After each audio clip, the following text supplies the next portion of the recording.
The earth turns. Day follows night. The seasons change. And in the long unraveling of time, an infinite variety of nature's shapes and forms unfold.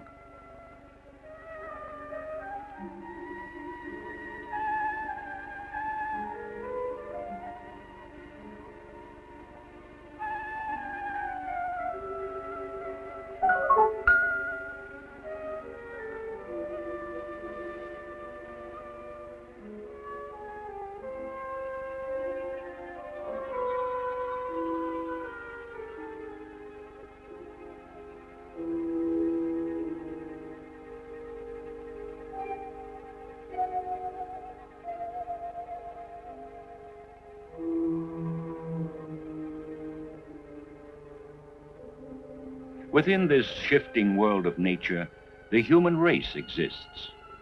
The human cycle here repeats itself.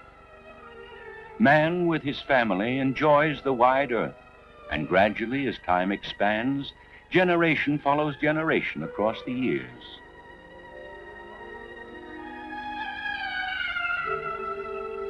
In the creation of the family, man and woman fulfill those laws of nature whereby the human race ensures its continuity.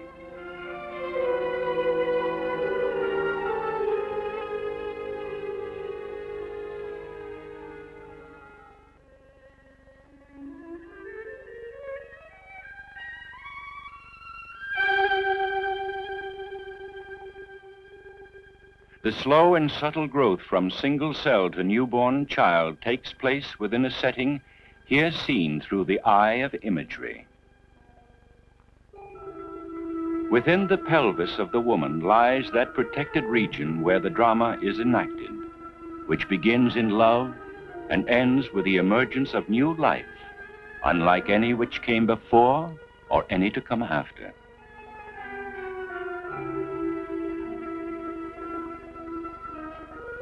Safe within the pelvic structure rests the uterus, the first shelter where life, when implanted, will begin to grow. Powerful muscles surround the opening at the center. From the uterus, two tubes with ducts, slightly larger than a hair, extend back and up. These are the oviducts through which the cell of life will begin its first journey. And here, on either side of the uterus, there lies an ovary, within which the cells are waiting, from which human life will begin. Here is such a cell, an ovum, greatly magnified. In reality, it could scarcely be seen with the human eye, and yet within this minute spot of matter, there lies one half the secret of the color of eyes to be, of nerves which will react to joy or pain, of a brain which will define some new ambition. In fact, within this cell and the masculine cell which will come to it, the whole pattern of God's design lies potent, waiting for the moment when it will expand, take form, and house the human spirit.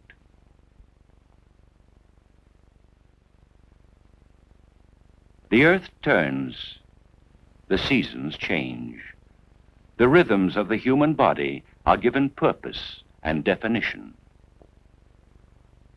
When a girl becomes a mature woman, about every 28 days a cycle repeats itself, called ovulation. Within one or other of the ovaries, the body prepares to free a cell. Gradually, a liquid forms, surrounding the ovum and creating a follicle, which over a period of days increases in size until it finally breaks open. The ovum is expelled and drawn into the oviduct, within which it moves toward the uterus. The interior walls of the uterus, in the meantime, have become enriched with blood cells in preparation to nourish the advancing ovum. The ovum, however, does not grow unless it is joined by the cell of a man, and so it disintegrates, and the enriched lining of the uterus, serving as yet no purpose, is shed.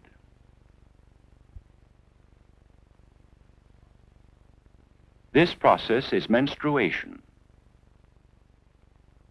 Each month, the cycle repeats itself, a pattern of expectation, awaiting the union from which a human life will grow.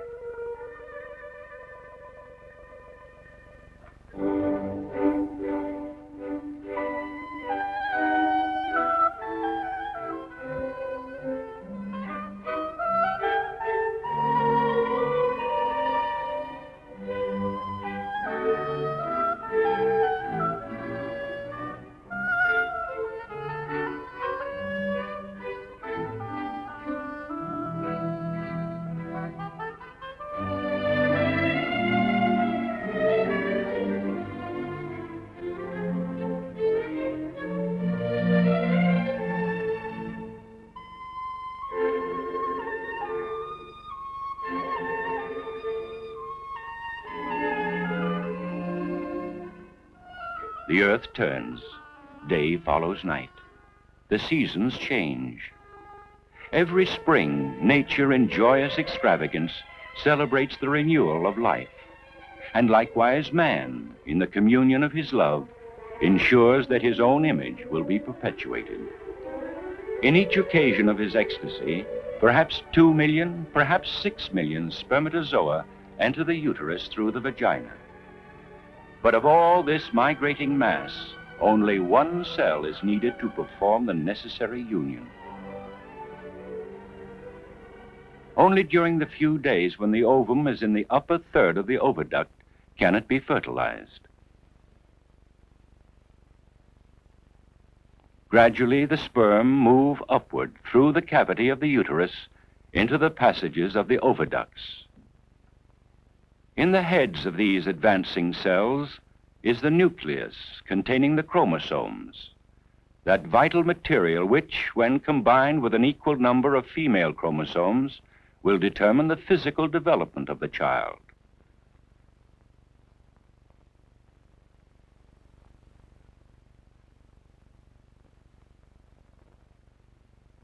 While a number of spermatozoa may enter the ovum, only one fertilizes it. Now, new life begins. Within the ovum, the nucleus of the sperm enlarges.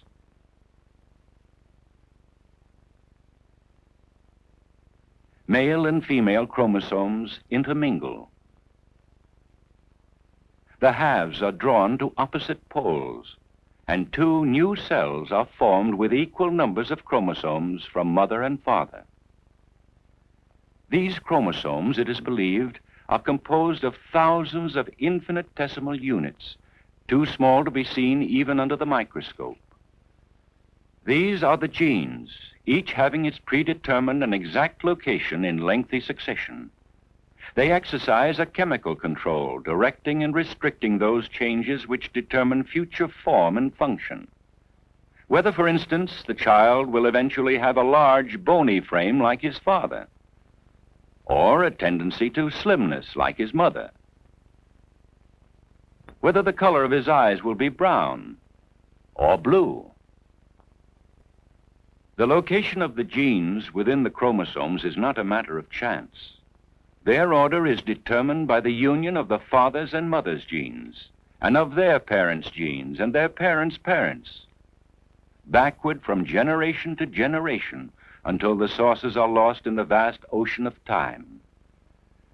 And so, this newly developing unit of life, in reality no bigger than a pinpoint, contains within it an echo of the whole parental history, an unbroken line from the dim past which will carry life forward into the future. After 6 or 7 days, the cell cluster arrives within the uterus, the walls of which have been enriched in the menstrual cycle. Here the journey ends. It settles, usually against the upper part of the uterine wall. Its outer cells gently dissolve the surrounding tissue, and so it nestles into the lining of the uterus, which closes over it. Here is the first resting place, the first sheltered and protected home. Now, within the new cell structure, a clear, transparent liquid has formed. 2 cavities appear, the amniotic sac and the yolk sac. A different type of cell, the mesoderm, grows between the cavities, and gradually the growing organism moves toward the center of the fluid, attached by a stalk, which will eventually become the umbilical cord. Here the embryo gradually takes form, as though an invisible sculptor, remembering the whole evolution of mankind, is at work modeling the living material. The form turns inward, creating a groove, the inner walls of which will one day become the vital spinal cord. 2 rows of raised spots appear, will eventually become the column of the spine. This swelling will hold the heart. These minute buds will become arms and legs. Inside the embryo, the cells forming the brain are at work. The forebrain, as weeks go by, will enlarge until it becomes the potential dwelling place for the inheritance of all man's accumulated knowledge. The brain, in turn, will send forth messages, commands, sensations, which will be communicated through the nerve cells. As the embryo develops, the nerves reach into every part of the body. Then, about the 25th day,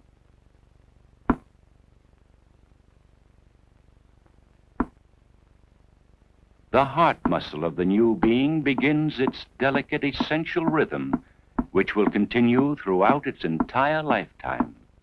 Yet, this mute embryo is no more than half an inch long. Warmly protected, it floats in the fluid of the amniotic sac, which in turn floats in the chorionic sac.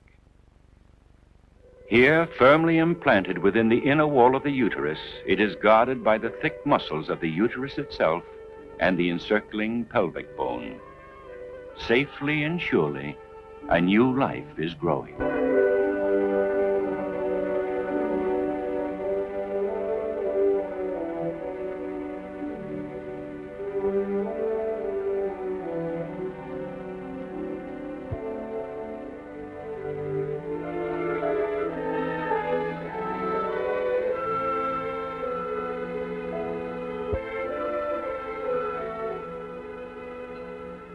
A new life is growing, as yet not visible, but certain as the trees above her head, certain as the earth beneath her feet.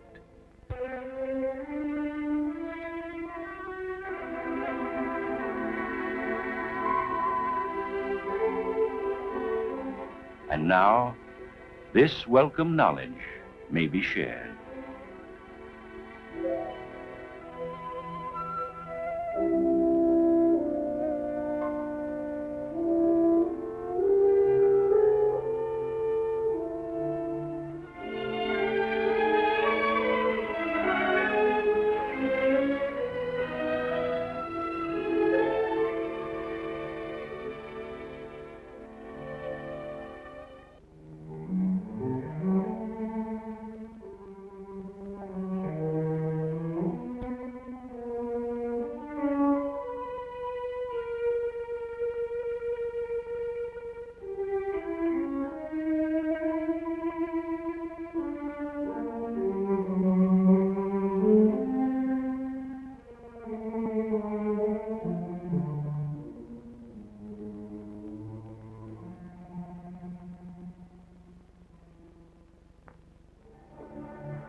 Now the mature summer grows rich with fruit and grain.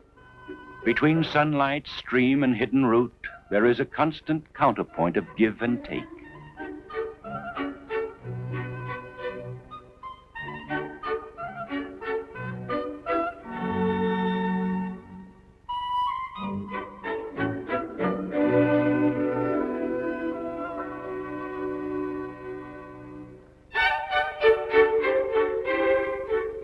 And also within the body of the woman, another pattern of dependence is developing. For here the subtle winding stream of good red blood flowing through the mother's arteries brings nourishment to the growing life within. In the embryo, too, a new pattern of circulation is beginning to function. In the first weeks of its existence, small islands of red cells form. These gradually become blood vessels. Passing from yolk sac to embryo across the body stalk into the branch-like structure, the villi. At an earlier stage, these villi had grown out in every direction, gently dissolving the surrounding tissue, so that they became immersed in a constant supply of maternal blood. However, as time goes by, the villi away from the wall of the uterus disintegrate, while those nearby the maternal blood supply grow profusely. As the fetus enlarges so that the cavity of the uterus is filled, the remaining villi have grown into a transient, efficient organ, the placenta, a way station for the exchange of food and the elimination of waste. The placenta, if it could be examined closely, is like a dense thicket, where within each branch there is a delicate core of artery and vein. Through these, food materials, oxygen, water, and minerals, the very stuff of life, are carried from the mother to the baby. This essential nourishment passes through the body stalk, which has now become the umbilical cord. And yet, within the labyrinth of the placenta in which this interchange takes place, the blood of the mother and child do not intermingle. The nourishing food passes through a cell wall, which protects and purifies, while in the opposite direction, the waste products from the child's body pass into the mother's veins to be disposed of through her lungs and kidneys. And yet, without this proximity within the placenta, the new life could not be sustained.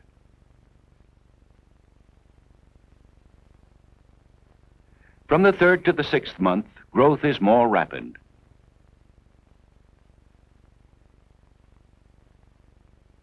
The change is now apparent in the curve of the mother's abdomen.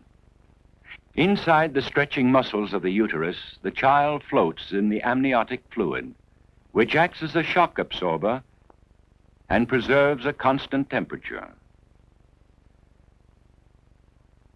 By the 6th month, the head is smaller in relation to the body.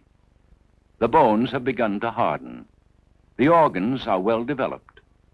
The arms and legs now have a movement of their own.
The autumn now has spent itself. The silent snow falls on the earth. And with each passing day, the time of birth comes nearer still and nearer.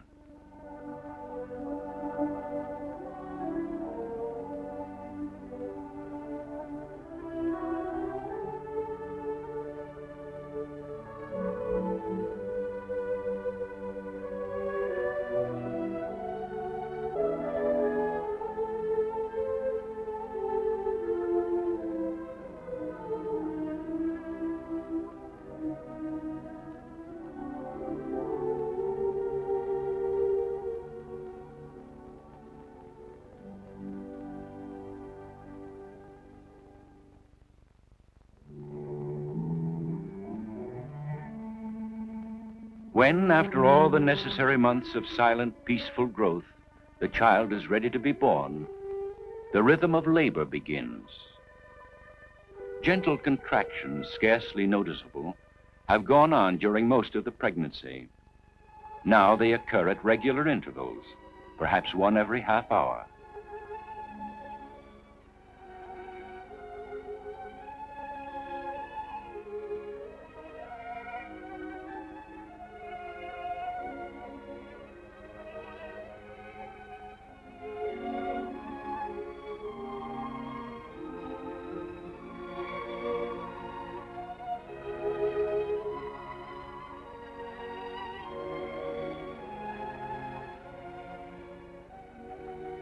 Until this time, the uterus has been an accommodating home, which has grown about 20 times its original size. Strong ligaments anchor it to the pelvic structure. The muscles which form its walls are in three groups: those running lengthwise, those which spiral clockwise, and counterclockwise. When labor begins, without effort on the mother's part, these muscles contract in perfect coordination.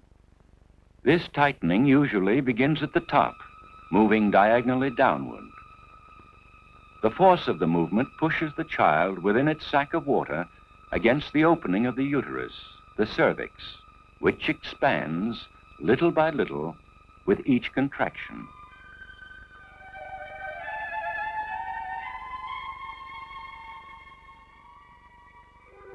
Familiar activities continue, for the process of labor is as natural as breathing.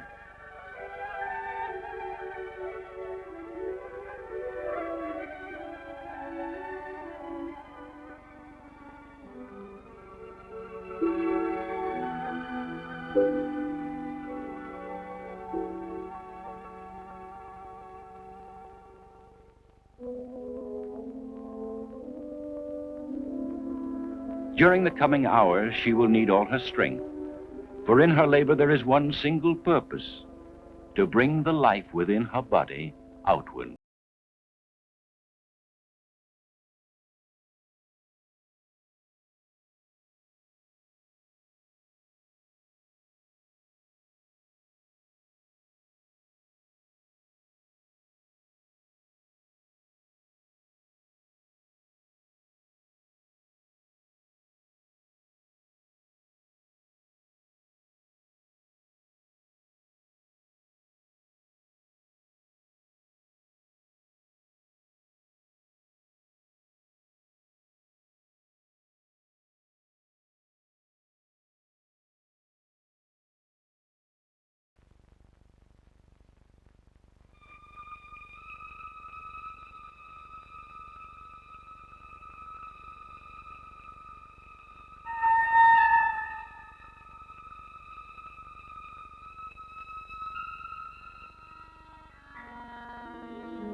At some time during labor, the fluid, which until now has cushioned the baby, is no longer necessary and escapes.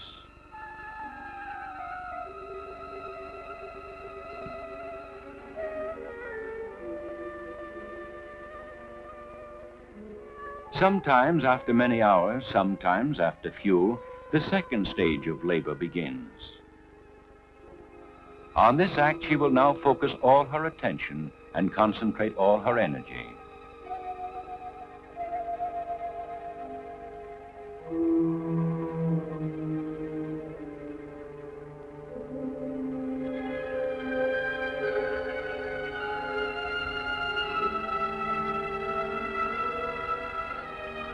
The cervix has opened. The baby passes into the birth canal. Now, with all her might, she pushes, aiding the natural progress of her child. The time of birth is near.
After the baby, the placenta, no longer of any use, is quickly and easily expelled.